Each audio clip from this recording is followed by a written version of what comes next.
Artıq vətəndaşlar Bakı kartla yanaşı digər bank kartları ilə də metro və avtobuslarda gediş haqqı ödəyə bilirlər. Lakin bu yenilik rahatlıq əvəzinə çətinlik yaradıb.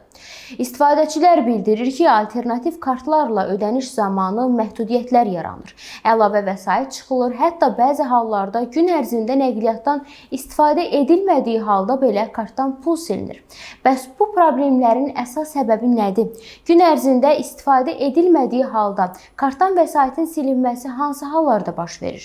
Mövzu ilə əlaqədar Bakı Kartın mətbuat xidməti ilə əlaqə saxladıq. Qurumdan bildirildi ki, əsas səbəb NFC-də ödənilən ödənişlərin dərhal təsdiqlənsə də vəsaitin kartdan silinməsinin gecikməsidir. Bu gecikmələr nəticəsində bəzi kartlarda borc yaranır və buna görə də müvəqqəti məhdudiyyətlər tətbiq olunur. Həmçinin qeyd olunub ki, aprelin 6-sından etibarən NFC funksiyalı bank kartlarında yaranmış məhdudiyyətlərin aradan qaldırılmasına başlanılıb və artıq 250 min kart məhdudiyyətdən çıxarılıb. Məsələ ilə bağlı nəqliyyat eksperti Rauf Ağamirzəyevin də fikirlərini dinləyək.